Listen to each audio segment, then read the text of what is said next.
pupils from primary 2 to 6 are crammed into a single classroom, highlighting the dire need for improved educational infrastructure. Many of the pupils in the community have shunned school. Some were seen going to farms, while others were seen playing around the village, where over 10,000 people reside. Mr. Usman, a parent-teacher association chairman of the school, said that the association has complained to the FCT authorities several times, but nothing came out of it. He appealed to the authorities of the FCT Universal Basic Education Board to come to the aid of the school. Many parents have stopped their children from going to the school because the buildings are in a bad shape. The children are now going to the farm instead, which is not really good for the future of the country. I'm appealing to the authorities of the FC Universal Basic Education Board to come to the aid of the school, the PTA chairman stated. The assistant headmaster said, I am the assistant headmaster of LE Primary School, Bagada 1. You can see that the school environment is very bad because the roofs have been blown off by wind. Because of that, we matched the children into one classroom. That is manageable for now. That is why where primary 2, 3, 4, 5, and 6 pupils take their classes together.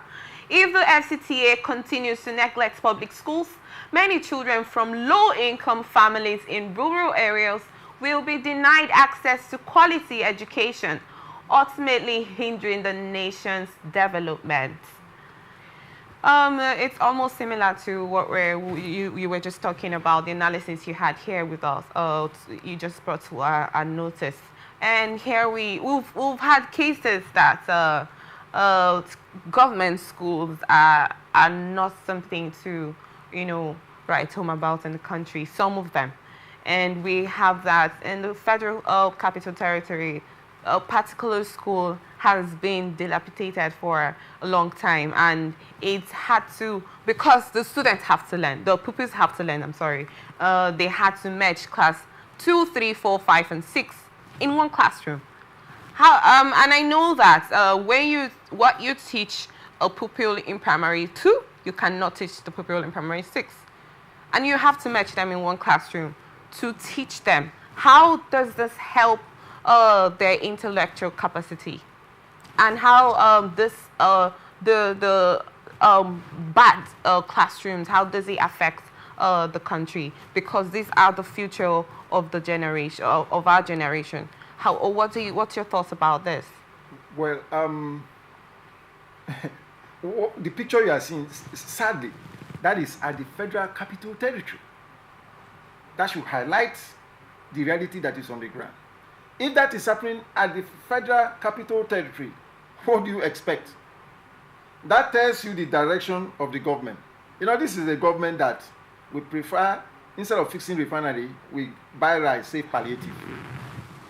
It's like, I think Kuka said it recently, that Bola Tinubu had no agenda for this country. Of course, he was playing about it. He never told us he had any agenda. He said it is his turn. Whether we vote for him or not, he will be president. And that's what we have.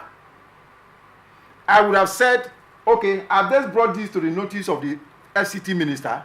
Yes. That is the next question I would have said. Yes, they have. But sadly, who is the FCT minister? It's my professional colleague. Let me give you a tip of the iceberg of his activities here. Before he came to office here as governor, right? Before this present governor in Rivers State, that is Nyesom Wike. The person that was in office was Rotimi Amechi. Under Rotimi Amechi, Rivers State attained the prestigious status of World Book Capital. You know what that means? And part of the academic agenda that brought Rivers State to that level was a model flagship program, educational program called Model Secondary School. The one that was functional then, they named it after a female ambassador. They called it Nnekrubo Model Secondary School. It was situated at Ibubu in Element Local Government area of Rivers State. Now, when Nyesom Wike came into office in Rivers State, the first thing he did was to shut down that school. Which school? That Nnekrubo Model Secondary School It was being manned by Indians. Shut it down, stop their payment. As now that I'm talking to you, I'm not telling you stories. Yesterday I traveled home. That land was a state land.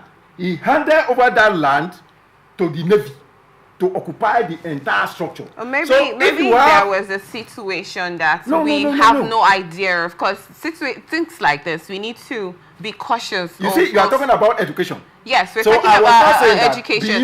For him to give it to the Navy, like you stated, or probably there were reasons for that. That's what I'm trying to say.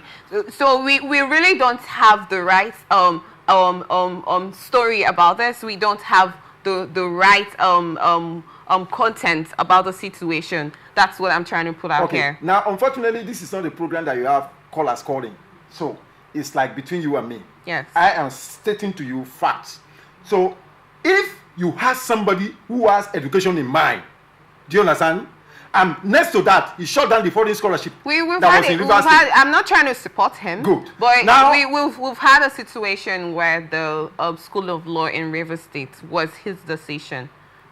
Do you get? So outside budgetary provision. So that I'm trying to put that into place. Like I said earlier, the reason why he decided to give it to the Navy could be reasons best known to him. Okay. So let's not digress.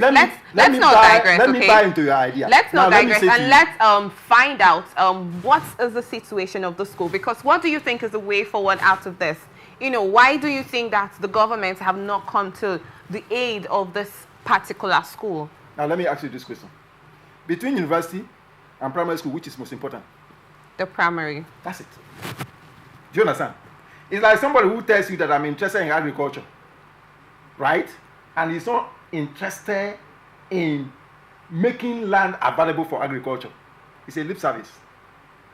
So when you look at the primary, you can talk about secondary school, you can talk about some other things.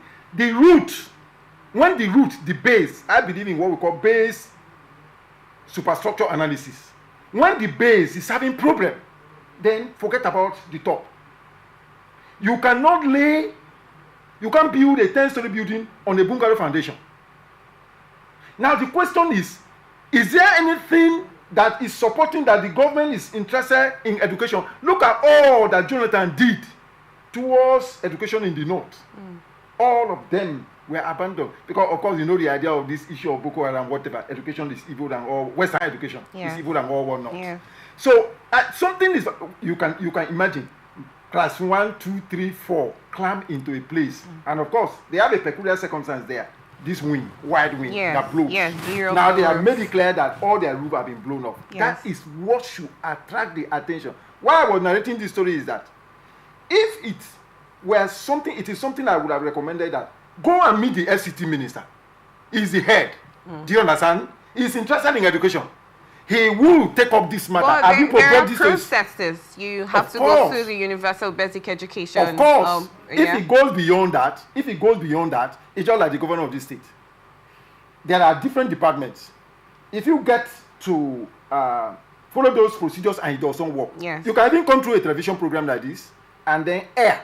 And the governor becomes aware and call attention. What's happening here? This is the information that is getting to me. Do you understand it? Yes. But when you look at that direction and you look at the capacity of the individual who is there, look at the past. You can't do without the past. Look at the past, the track record, his interest in education. To me, I don't see much that can be done. But I can say this to you very clearly, that any nation that neglects the foundation of its education, the future is doomed. Because we have a situation where most of the pupils have stopped going to school. Their parents had to stop them from going to school, and they had to engage in agriculture, into farming. That is true. Do you know why they separate the classes? Part of it is to check ideas of bullying. Because I used to use this example. Even in the zoo, or even in an aspect of agriculture, the farming of fish farming, you don't keep all the fish together. You separate them based on age. Yes. Because some will feed on the younger ones. So they separate them. Yes. That is the same reason, that is the same ideology. But this picture will tell you the mindset of our leaders. I call them political opportunists. Because when you look at their policies and what they are pursuing, you know that they don't have the people interest at heart. These are the people that can do anything to send their children abroad.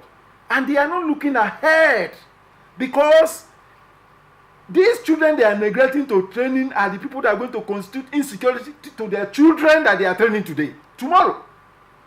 So that tells you the disjointed level of reasoning of majority of our so-called leaders.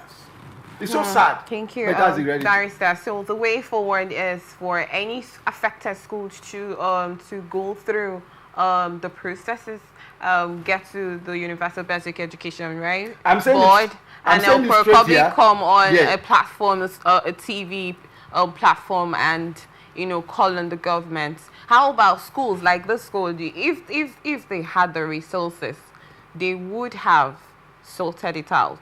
Coming to on air to complain about situation, isn't that going to cost more of resources? Because according to the headmaster, they do not have enough resources. Even teachers stopped coming to school, and according to the story, there are learners teachers that have been teaching the school. So do you think this the way out is coming on air to complain about the situation? Of course. If it will need the parents to carry placards, do you understand? And stand in front of the school or move to any point that will attract attention. Okay, that's more like better, a peaceful protest. Yes. Better for them to draw attention. And I can tell you this program we are doing here, because I've had similar situation in River City here, where in certain schools, these things are verifiable. Yes. When you put them up, they can go and verify, send a team secretly, and they will confirm that it is true. Okay. Something has to be done about it. The parents, to me, they should not be discouraged to the point that they will withdraw their children from school. They should take proactive step. Bring it to the notice of the FCT governor. Yes, because Supreme Court has made him so, sadly. But that's the reality. So, and the relevant stakeholders. This is the capital of Nigeria, where we are supposed to have the model, and things are going this bad. Something drastic has got to be done. Thank you very much. Right.